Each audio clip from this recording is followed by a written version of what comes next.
Everything you need to know about the Singapore Sender ID Registry, short for SSIR in short. Basically, I think most of you who are here right now are aware we have a new implementation at place for any SMS that you send out to Singapore numbers.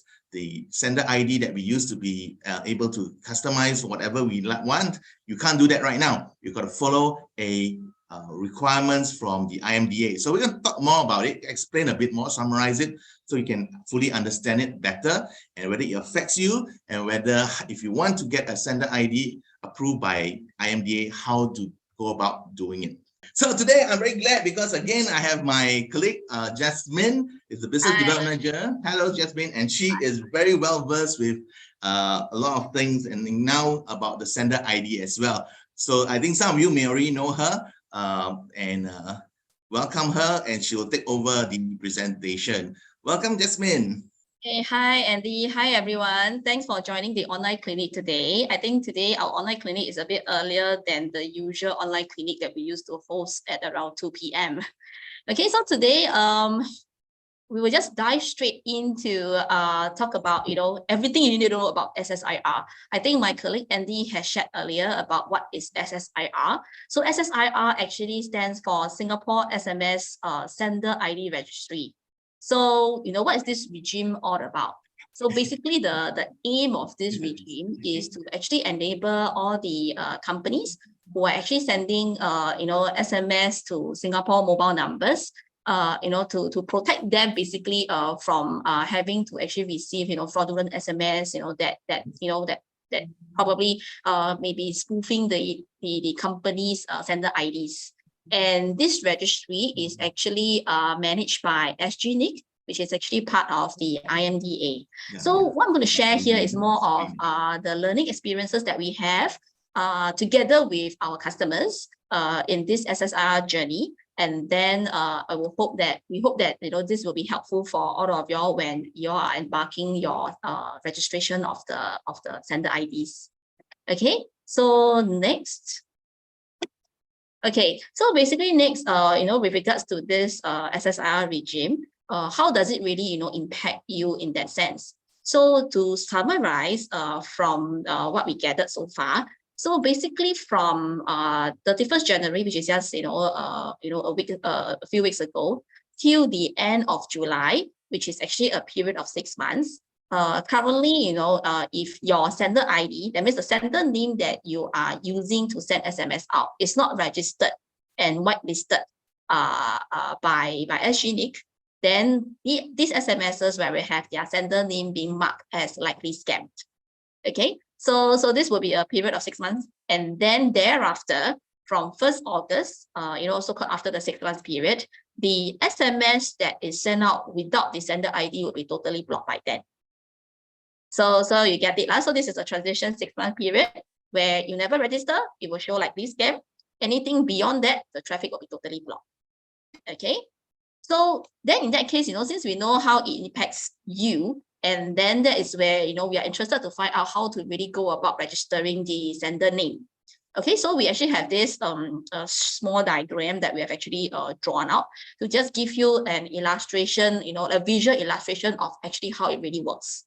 Okay, so first of all, you need to actually appoint somebody as an administrator to actually create an account with SGNIC. And this administrator can be or not be the same with your SendQuick, solutions administrator. Okay, so they are both different, two different. One is actually with the government. So you just make sure that you appoint somebody who is actually managing the application of the sender name. So get the person to actually create an account with SGNIC. Then once it is submitted, what's next is that it will actually take probably about 2 days or so, provided that all the documents are submitted in proper, the verifications are done in proper, then SGNIC will process about 2 days, and then they will come back to you saying that the account is approved. So this account is approved doesn't mean that your sender ID is approved. So there are two different things. So this account approved means that you can actually log into the SGNIC account to via the SSIR Portal which is actually the name for you to actually log into the portal to register the sender IDs. So the administrator, once upon receiving this notice that the account is approved, just log into the SSIR portal, and then that is where you will actually submit the request for your sender IDs with the government. Then once this is being submitted, then you will take about probably around 1 week or so. Then it will come back to you whether it is approved and when will the effective date be. And then with that, you may need to actually let us know so that we can be all in line in terms of the verification, and then whitelisting it in the SendQuick account that you have with us. Okay, so we will need things like, for example, the completed application form with the UN number or in proper. And then we need probably a screenshot of the approval that the SGNIC has actually given you, the green light that this can be used and when will the effective date be. So with all this, with verification is done, we will then actually associate that with your account for you to actually start using. Okay. So before we actually get ready on, embarking the step-by-step guide on how to actually apply sender ID, just a few things to take note, to get ready before you actually start, doing it. So first of all, you just make sure that your organization, when you want to register, the name itself has to be in accordance to what is reflected in ACRA. Same for the address and the UEN number. Okay. And then also just get ready, whoever is the admin, get ready your basically whatever you want to type, like for example, the full name, the contact number you want to put in, the email address as well. And then also, who are the SMS aggregators that you want to work with. And also the sender IDs, the name of the names that are the list of the sender names that you want to reserve for your company, as well as definitely the court pass. For verification purpose. Okay, Jasmine, can I just hold you on for a while there, because we have quite a number of participants. In fact, it's been growing, and from our registration list, we knew that some of our participants are from other countries, so they may not know what is ACRA, what is this UEN thing. What if they are from other countries? Are they also affected by this? Yes, so long as they are sending SMS to Singapore traffic, basically sending SMS to Singapore mobile numbers, they are in a way impacted. So okay. so in that respect, that is something that I will talk about in a bit, later on. But basically, in short, ACRA is actually our one of another government bodies where actually you will need to register your company to get so-called a business registration number, which is the UEN number. Right.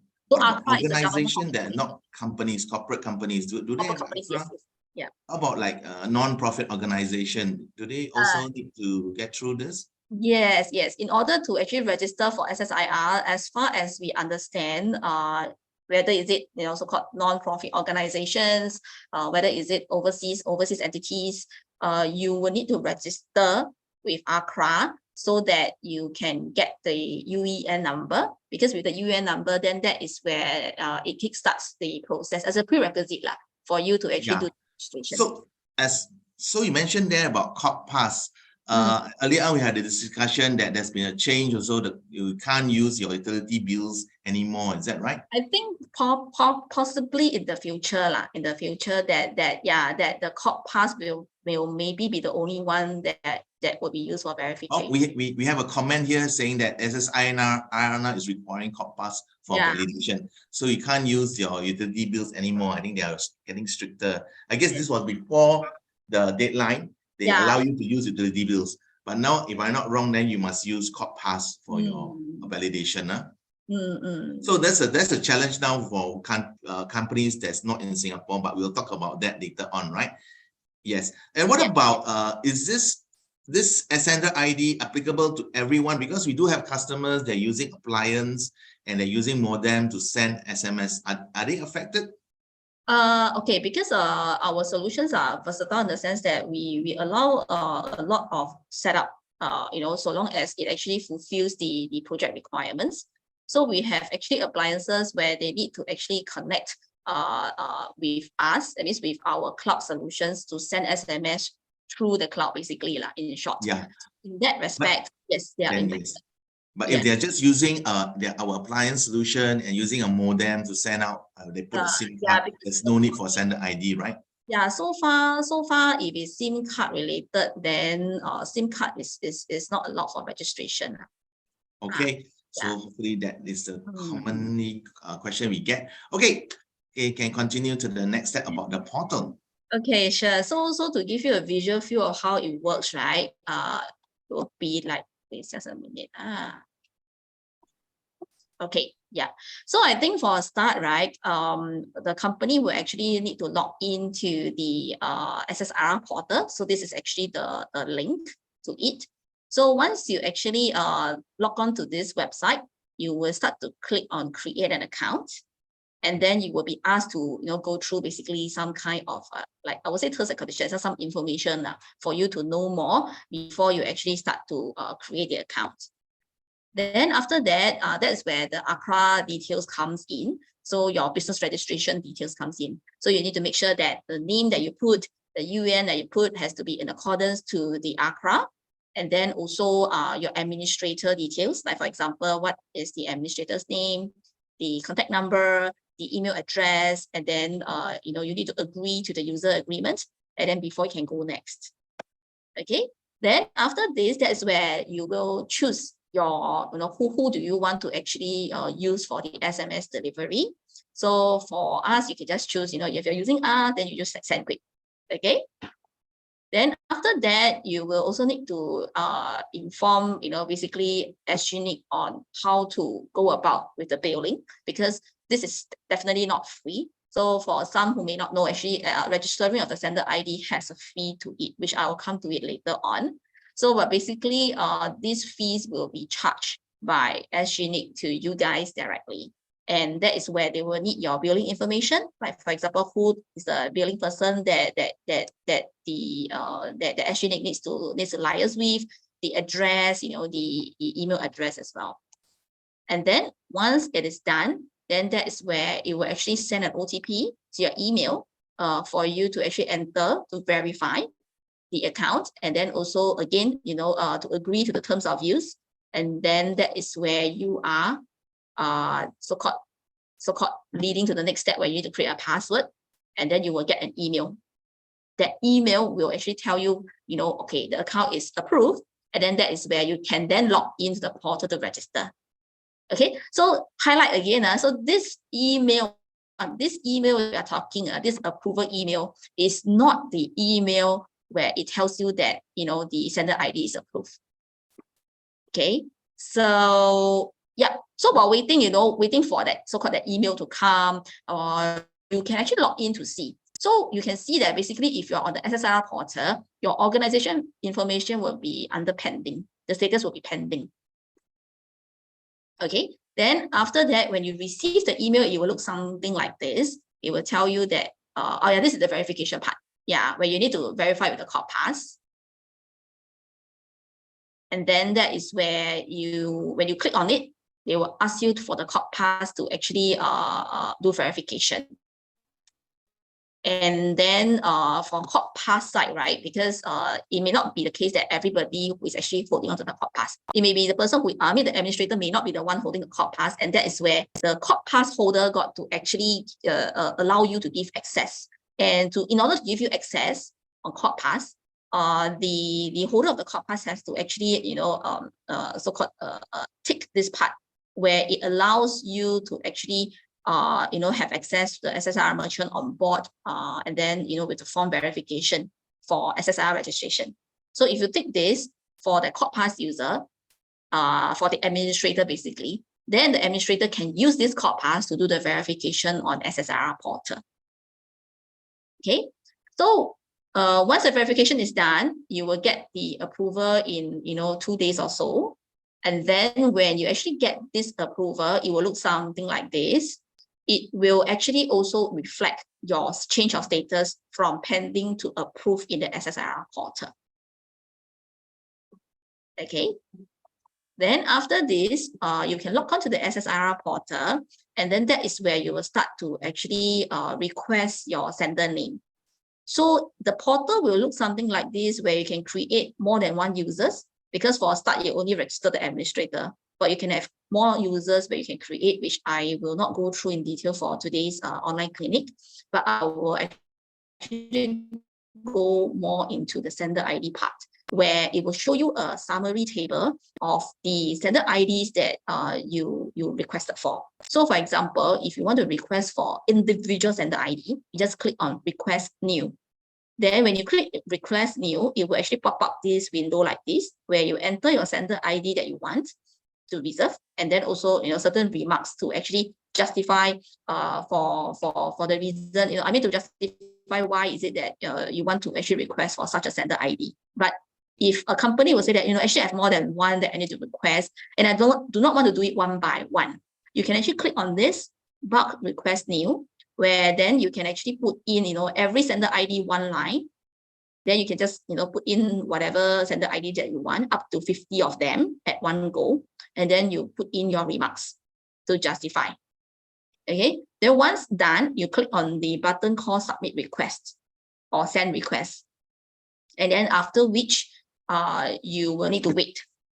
Okay. So you need to wait, as in wait for the second approval notification. So the second approval notification, the email will look something like this, where it will tell you that, this reserve sender ID has been reviewed and approved, and then it will be commenced by when. So this will be the effective date. And then they will list down the sender IDs that you have submitted. Okay. So at the same time, when you log on to the SSIR portal, it will also show you the sender ID that you've requested and also the effective date. Okay, so effective date meaning that if you were to send, for example, in this case, 20th December 2022, if you use SendQuick as a sender ID to send on this day onwards, it will be okay. It will not reflect, the sender ID as likely scam. Okay, so I think so far so good before I move on to some other useful information. Okay, so what other things that you actually need to take note of, when it comes to the SSIR registry would be that, first of all, the billing. Like I've mentioned, it is not free. There will be a one-time setup of $500 for each registered company with SGNIC. So basically, it's an account with SGNIC, and it's go by per registered company organization. And then they will also charge you, in addition to that, $200 per sender ID per year. So 500 one time, 200 one sender ID every year. And these prices that was quoted are actually before GST. And then the billing will come in the form of an invoice that will be emailing to the billing contact person that was given to SGNIC. Okay, so then next one is coming to the foreign companies and also the non-business organizations like NGO, etc., where you actually need to register with ACRA. So ACRA in short is actually for Accounting and Corporate Regulatory Authority. So basically, they are the body, government body that will actually be handling the business registrations. And for such companies or such organizations, you will need to actually get the UAN number to start. So that is where you need to register with the ACRA, whether is it as a local subsidiary, for foreign companies, or as a foreign branch office.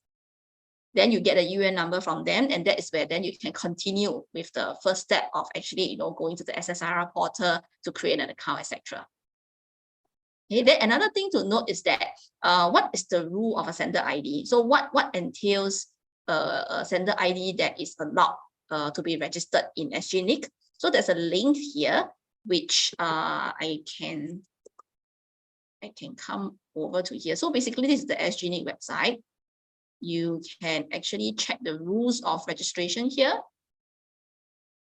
That is where you can see that these are actually what was stated by the regulatory, that sender ID, first of all, is on a first come, first serve basis, meaning to say that whoever reserve and register the sender ID and get it approved, this ID will be belonging to the organization. So the second one who come in may not be able to use the same name. They have to try others. Then also no sharing of sender ID between the user organizations. and then cannot be transferred unless approved, and then etc., etc. So when it comes to the format of the sender ID itself, it needs to be a minimum of 3 characters, maximum 11. And then make sure that, okay, some of the highlights, I think, make sure that it's not generic in nature and they're not sensitive. And also to take note that what are the characters that are allowed, special characters. So there are quite a long list here in the annex. So these are all the allowed special characters. And the other thing would be that, what type of sender IDs are allowed. So things like, for example, 5-digit short codes. Singapore 5-digit short codes start with 7. Can be allowed to register. Then it has to be unique Latin short code. It's not like a shared one. It has to be unique to the organization. And then also alphanumeric sender ID, let's mention like just now, what are the allowed characters. And also last one is the virtual long code. So this one is also allowed by the for registration with SGNIC. So basically for this one, you need to actually submit proof that this long code is actually issued by this operator in Singapore to use. Okay, so these are the few things that I would like to share with regards to the rule of registration for sender ID. And then the last part I would like to highlight is, some companies may notice that they actually request for this thing called the letter of authorization. So when will this be required? So according to what SGNIC explains is that this letter authorization, right, is required when you actually wants to authorize a representative to actually use your sender ID to send on behalf. So for example, I will take for example, you have a marketing arm that you outsource, and then they always help you to run campaigns, and you have registered the sender ID, for example, McDonald's. Then you are a marketing firm, probably SendQuick Marketing Private Limited. So I want to use McDonald's as a sender ID. Then what am I supposed to do? We need to actually produce an LOA. We, the representative of the firm, will need to provide the LOA to the PA to authorize to send SMS using McDonald's as a sender name. Okay, so this is actually how the LOA works. Then, then I think after sharing some useful information, I feel I would like to also highlight what are the learning things that we have seen so far and we learned together. Yeah. So first thing first. Wait, Jasmine, before we get there, I can just ask a few questions. That just Okay. I think there may be some misconception, but so I'm going to ask this question first. The question is, how do you combine all the SendQuick SMS SIM cards into one sender ID? I'm not quite sure I understand the question either. So maybe the person who asked the question can help to send a bit clarifier, because if you're using a SIM card, we don't need to register for a sender ID. Am I right? Because SIM card is not part of it. It's not part of the registry. Right. Yeah, if you look at the registry itself, they only allow the format that are allowed actually is long code, virtual long code. That means basically is number like SIM card number, but then there's no physical SIM card. I see. Okay, so you may have been sending SMS. The sender ID is showing the digit, which is the LVN, which is a long code, which is just a phone number, but doesn't mean it was actually sent from a SIM card. So you don't actually need.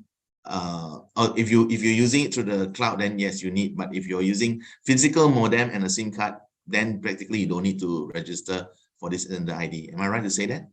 So far, what we see and understand, yes.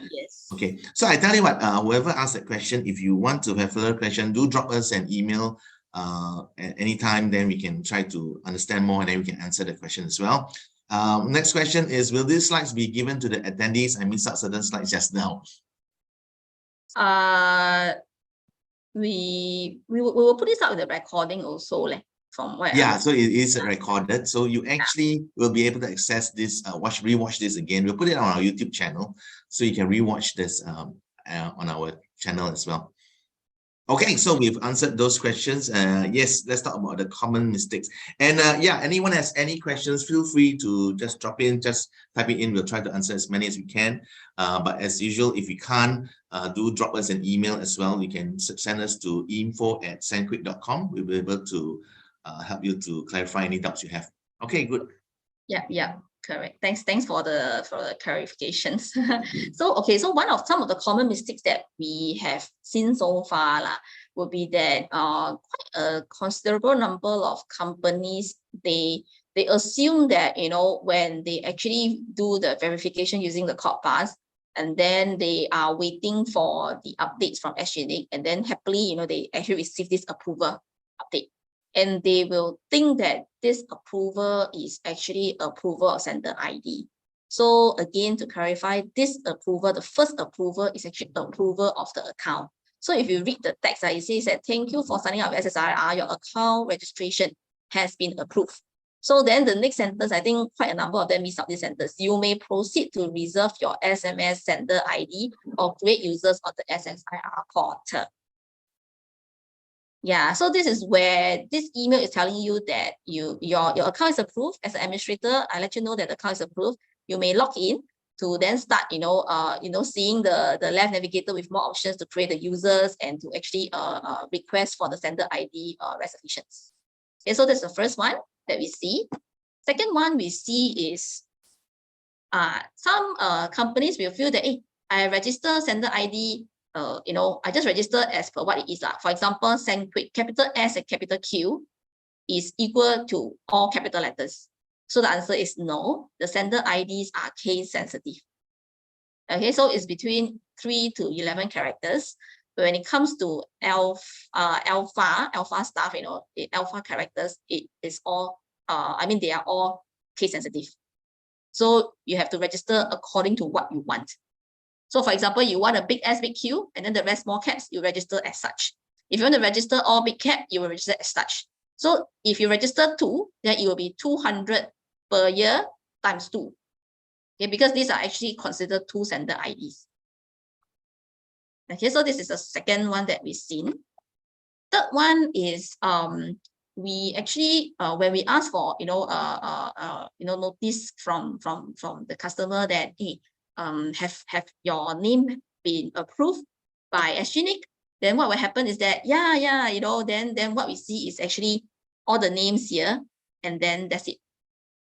Yeah, so basically whatever that is pending for approval over here is actually still pending for approval of SGNIC.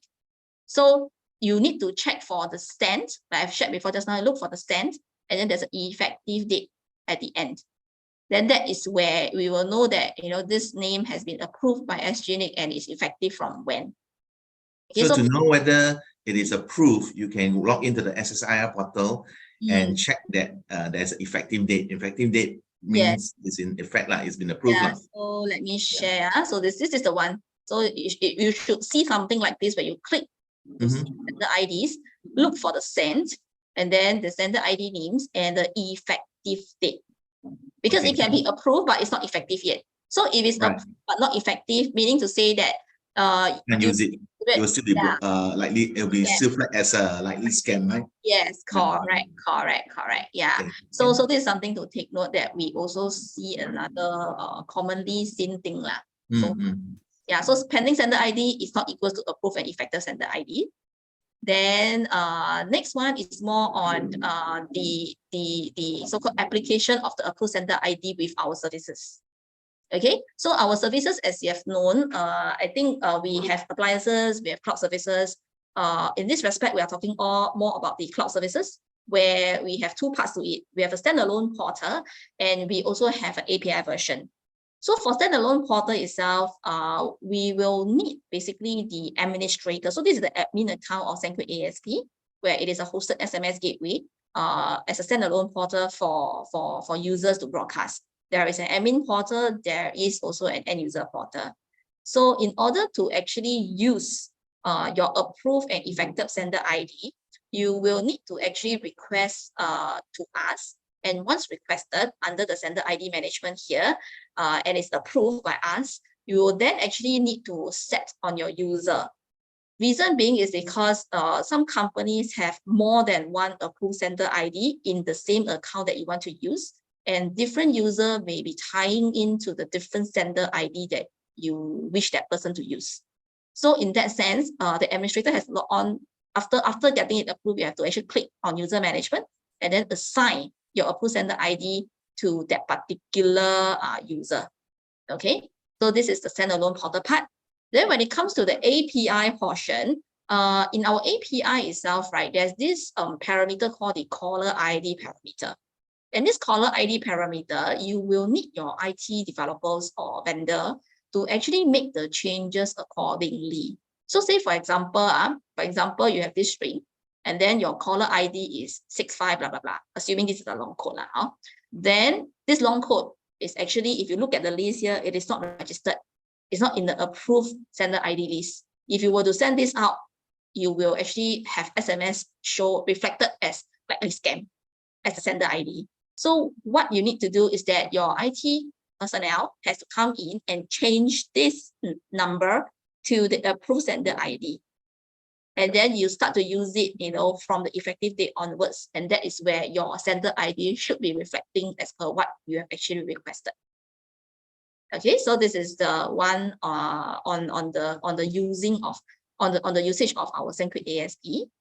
And then the other thing is it's more on actually requesting to get verification from our side. Would be that this is more for existing customer, for the API customer. We actually list down the steps of how you can actually do the registration. But we have also seen quite commonly found mistake is that people will just happily click on this link, and then you will see this page, and then they tell you that they cannot access. So basically what actually we meant is that, you have this link, but this is your account name that we have given to you. So this URL path, you should be able to find as an administrator of the services, you should be able to find when you first actually create the account with us, and then we have sent you the account credentials.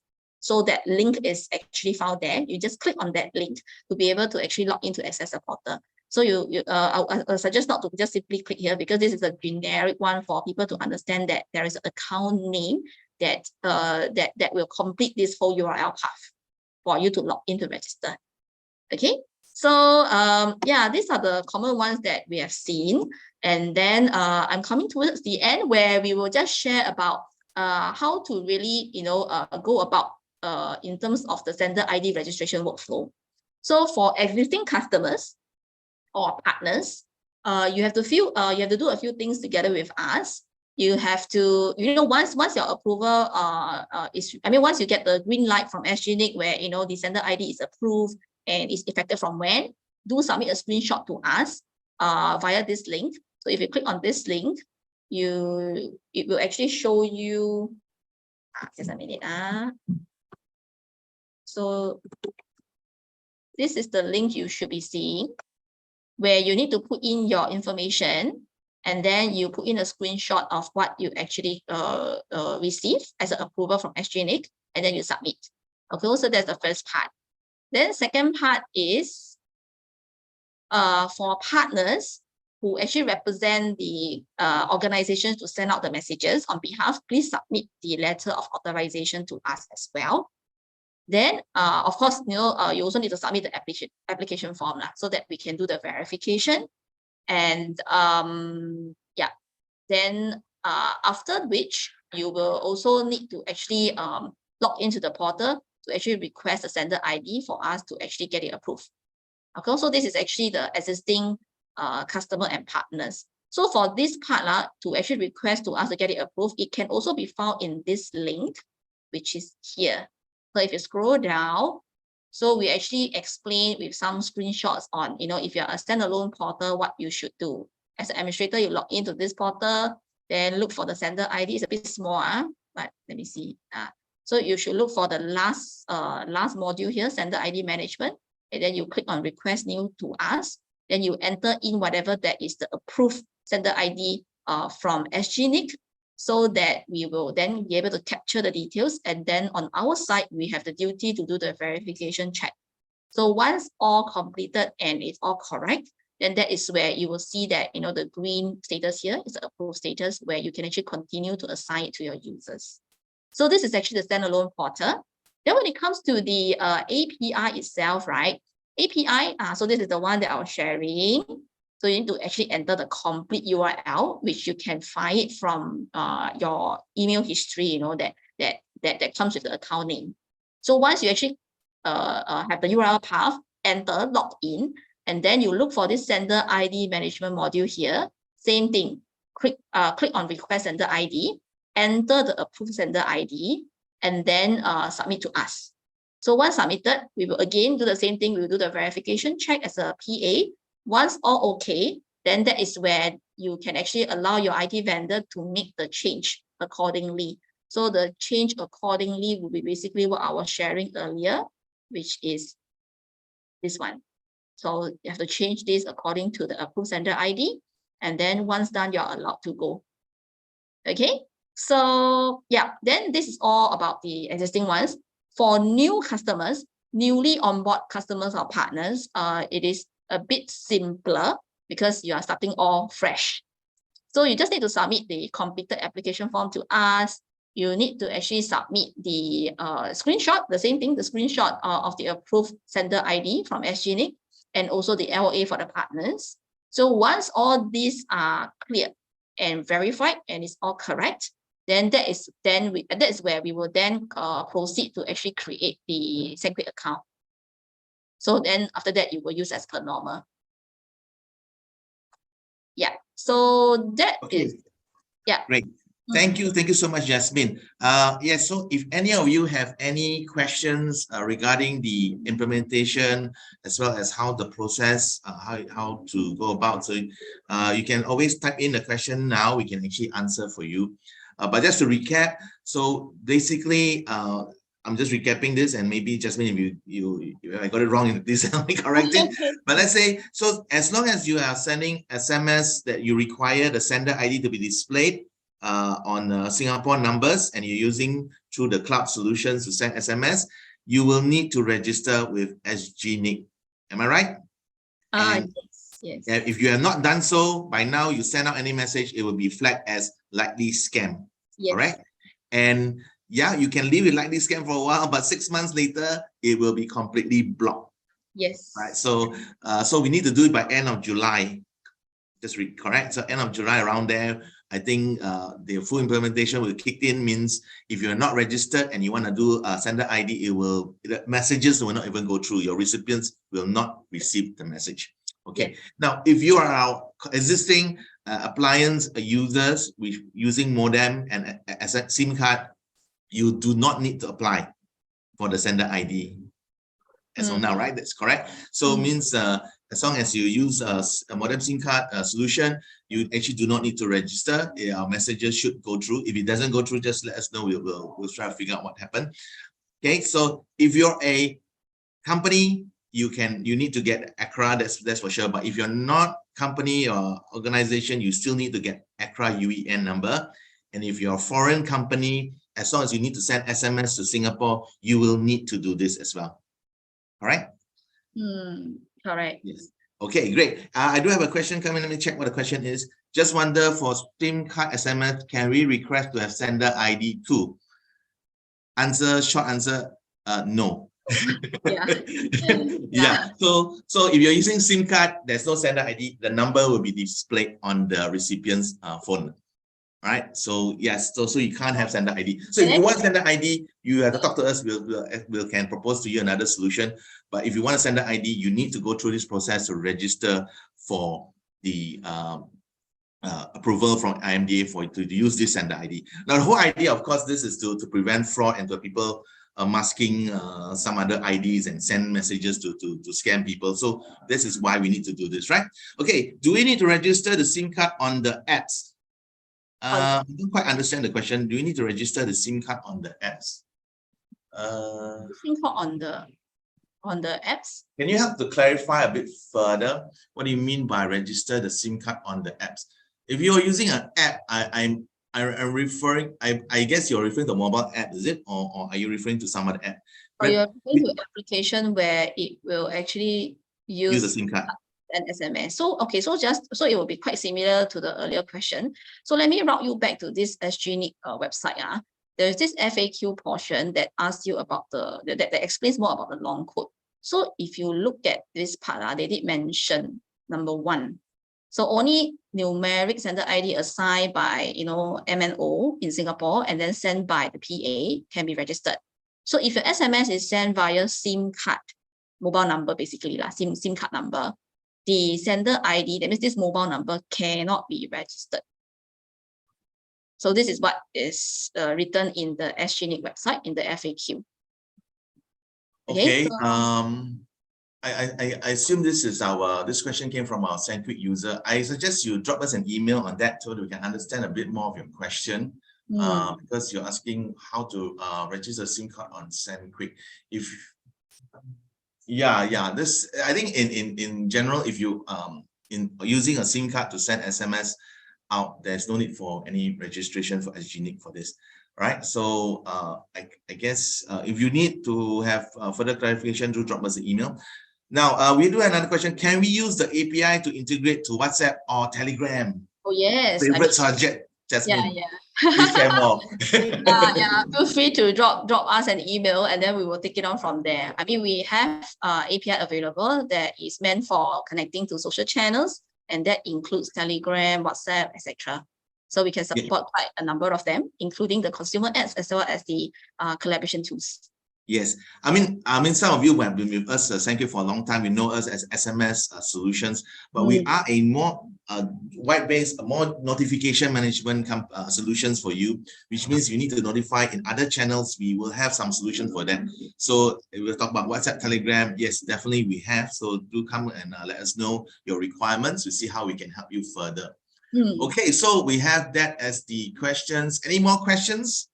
Feel free to you want to ask a question, what is Jasmine's number? Also, you can ask because you can provide us the number so that you can call her about all your requirements. But as long as you're a SendQuick user, if you have any issue registering, I think some of you know we've been actively going out to talk to you, find out how you're doing, whether you have applied, because we want to make sure that you are in compliance as well as not get your messages blocked. So you should be fine. But if you already know our number, just contact us if you have any other queries. Okay, good. So let me see. Any more questions? Everyone done?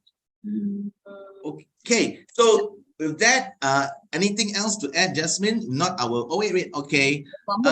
Okay. Here's a question. SendQuick appliance able to generate LVN API. Okay. Generate long code, you mean? No, I don't think. I trying to say if you are having appliance, but you want to use sender ID, or you want to generate LVN, or to send out messages through API or something like that. Yes. I think the answer is yes, we can do that. Again, come and talk to us. We will definitely suggest how you can actually do it. A bit more complicated to explain over the webinar. But in short, the answer is yes. We can do that for you. Let us know what your requirements is. Okay, we are able to do that. If you are using appliance and you want to use sender ID, also can. So, meaning if you're using currently a sending notification, is all in just a number because you can't do a sender ID using the appliance with the modem solution. But you want a sender ID to be reflected on your mobile's phone or your recipient, we can also do that. So just talk to us, just that you need to go through this process that we've been talking this whole morning. Yeah. Okay. Anything else? Anything else to add? Okay, with that, this comes to the more interesting part. We're gonna do a draw. Wait. Another question just came in. Okay, Jasmine, you saw that. Let me read out for you. Okay. If long content SMS, it will deliver by part. The recipient receive it one SMS or split it. Okay, not sender ID related, but yes, if it's long content, it'll be send multiple SMS. Am I right?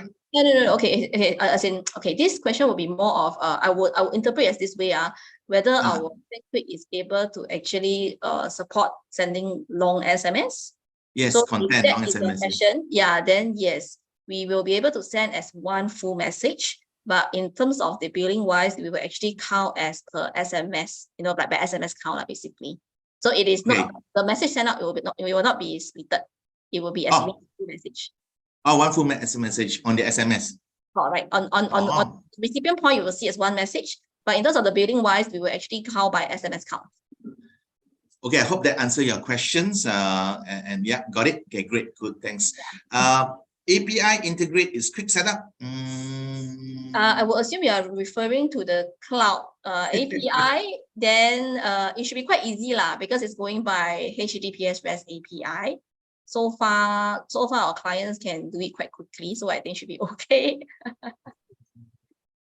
I think if you were using an appliance, it is all the It's basic even better. system is already there, Yeah, it's already there. it will be quite quick to set up. Again, this if you have that requirements to come to us, we'll share with you how, if you're already, because we need to see what you have right now, and we'll see how easy it is, or if you need to apply for something, then we'll let you know as well. So do get in touch with us. I hope that answers your question as well. Okay, last call. Any more questions? As usual, again, if any questions you have later on, it may not be now, you think you have, just drop us an email at info@sendquick.com. We're always happy to help you. Just let us know. Okay. Any other last words from you, Jasmine? Nope. Just all the best in registering and register ASAP. Like so difficult like that. Whatever desired sender name you want. Yeah, I hope you get your desired sender ID. Okay, great. With that, we come to the end. Thank you very much for joining, and have a good day, everyone. Yeah, thanks everyone. Yes. Bye.